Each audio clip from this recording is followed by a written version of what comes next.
Now in this video, I'm going to touch a little bit on black economics from our perspective. Being that it's been a lot of headlines raising awareness on black business. So let me get started. The whole Wallo situation. So if you don't know, I guess Wallo pretty much ran on a rant regarding conducting business as a black person. And he went in basically saying that, hey man, although we want to buy from our people and promote our community and uplift and empower our community and whatnot, but at the same time, I'm not going to buy from you just because you black. I'm buying according to quality, so to speak. And that's pretty much what he said in a nutshell. Although he had some choice words and a lot of people didn't like how he put it. But the fact is, I agree. We definitely need to spend money with our people. But I'm not about to spend no money with you if the quality ain't up to par. Or if the prices ain't competitive. And I know some people want to say, oh, well, you buy this, designer that. And I'm going to speak more on that later. But when it come to your boy down the street, you don't want to spend no money because he charging a high. Well, the thing is, in some cases, yeah, that may be true with some people, but a lot of people ain't got it. And people shop according to bargain. So you got to be competitive regardless of your business, because I'm sure whatever it is that you doing, somebody else doing it. And that's your competition, whether they look like you or not. So you need to think along them lines. So the majority of people shop like that. Some people shop according to quality. Some people shop according to quantity, depending on their budget.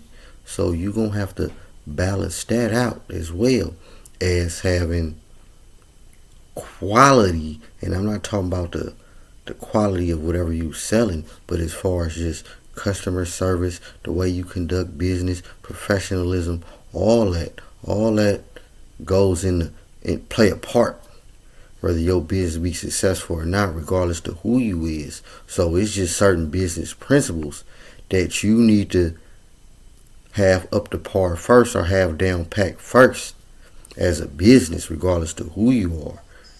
Then go from there.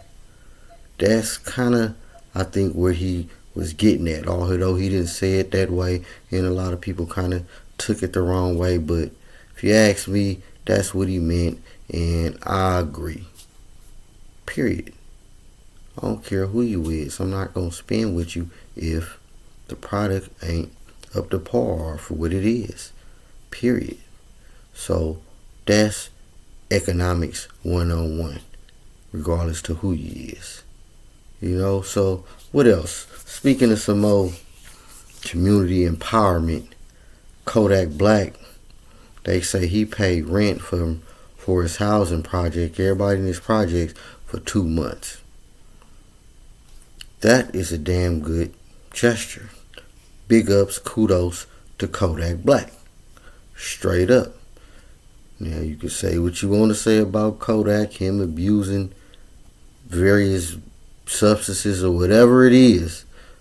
That good gesture, that's how you do that. Let me keep it honest. A toy drive, a backpack drive, y'all, that's fine. But that right there, that really is going to help people. I bet everybody that living at them units, they feeling that. Because that money, I don't care how much your rent was, you can stack that or use that for whatever. That's immediate a breath of fresh air from everybody living in them projects. That's bigger than donating some food, anything else. That's how you show true support. You understand? That, I bet that got a lot of people attention in a positive way for Kodak Black. And that's the way you do it. If you can do it, you do it like that. If you're not providing employment, you understand, you help stop the bleeding, or release some of the pressure in another way. And that's a good immediate way. I bet that it relieved a lot of pressure for them peoples in that unit. So yeah, big ups to Kodak Black. Now, since we were speaking, I mentioned earlier about designer. Let's talk about the silent war or the Cold War between the U.S. and China that's been jumping off right now. Because a lot of people don't know, because they don't see missiles and soldiers. They don't think it's a conflict jumping off. But it definitely is. And recently, China put a lot of the designer companies on blast by revealing that, hey, most of the stuff y'all buying, paying a high for, we made that too. And all these major companies did was probably just put their stamp on it, but it was made by us. And y'all just paying for the name or the illusion, and that speaks a lot to U.S. consumerism and a lot of other things. But what I kind of want to say about that is, yeah, China makes the real and the fake, the bootleg and the fake.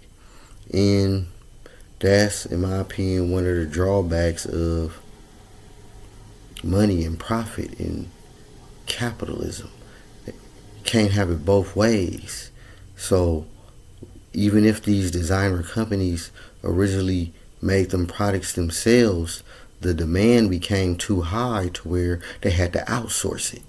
And what better way to outsource it to a company where they manufacture it, where the overhead is a lot cheaper than if you did it wherever you from.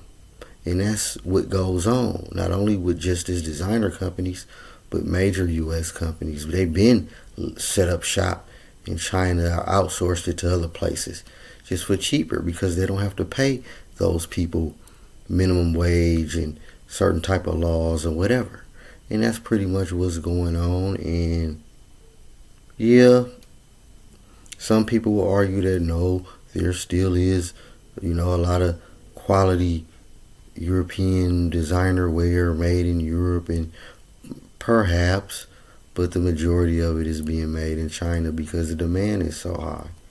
So in order to fill them orders, they gonna outsource it. And like the Chinese said, hey, the materials, we got the same materials and everything. We make the real and the fake, or the various qualities of the bootlegs or whatever. So, and that's probably included but not limited to fashion.